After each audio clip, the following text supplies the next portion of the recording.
Go yard. I got so much motherfucking design on right now. Assalamualaikum semuanya.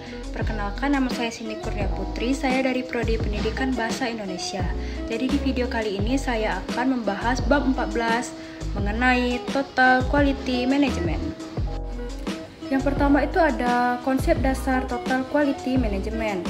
Jadi Total Quality Management ini merupakan suatu usaha keras yang membutuhkan kerjasama dari semua instansi pendidikan terkait perwujudan mutu dalam lembaga pendidikan atau sekolah. Pada awalnya, Total Quality Management berasal dari dunia bisnis dan diterapkan khusus pada dunia perusahaan saja. Tetapi seiring berjalannya waktu, Total Quality Management ini juga diterapkan dalam dunia pendidikan atau sekolah. Pengertian Total Quality Management. Menurut Zahro tahun 2013, Total Quality Management ini merupakan suatu pendekatan dalam usaha memaksimalkan daya saing melalui perbaikan secara terus-menerus.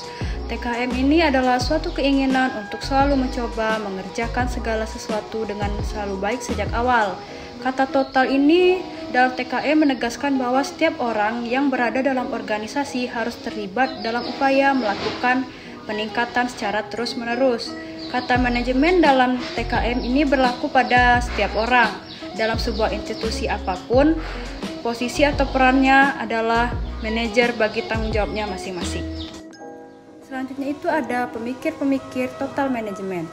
Yang pertama itu ada W. Edward Deming tahun 1900 sampai 1993. Yang kedua itu ada J. M. Juran tahun 1904 sampai 2008. Yang ketiga itu ada Armand V. Feigenbaum tahun 1992. Yang keempat itu ada Philip B. Crosby tahun 1962 sampai 2001. Selanjutnya itu ada implementasi Total Quality Management di lembaga pendidikan. Nah, mutu dapat diukur dari kepuasan pelanggan atau penggunaan pendidikan. Beranjak dari hal tersebut, Zahro tahun 2013 ada beberapa hal yang harus diperhatikan dalam implementasi Total Quality Management. Yang pertama itu adanya perbaikan secara terus-menerus. Yang kedua, adanya standar mutu. Yang ketiga, adanya perubahan budaya atau kultur. Yang keempat, adanya perubahan organisasi. Dan yang terakhir itu adanya usaha untuk mempertahankan hubungan baik dengan pelanggan. Selanjutnya itu ada pilar Total Quality Management. Critch dan Crutchfield tahun 1962 mengemukakan bahwa terdapat 5 pilar penting dalam keberhasilan, yaitu organisasi, kepemimpinan, komitmen, proses, dan produk.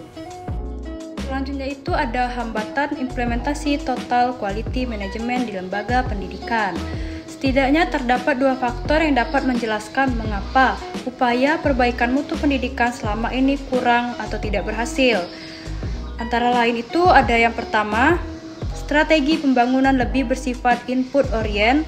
Strategi yang demikian lebih bersandar pada asumsi bahwa bila mana semua input pendidikan telah dipenuhi, seperti penyediaan buku, alat belajar lainnya, sarana pendidikan, pelatihan guru, dan tenaga kependidikan lainnya, maka secara otomatis lembaga pendidikan, pendidikan dasar, menengah, dan pendidikan atas akan dapat menghasilkan output atau keluaran yang bermutu sebagaimana yang diharapkan. Yang kedua itu pengelolaan pendidikan selama ini masih bersifat makro-orient, diatur oleh jajaran birokrasi di tingkat pusat. Akibatnya banyak faktor yang diproyeksikan di tingkat makro atau pusat tidak terjadi atau tidak berjalan sebagaimana mestinya di tingkat makro lembaga pendidikan.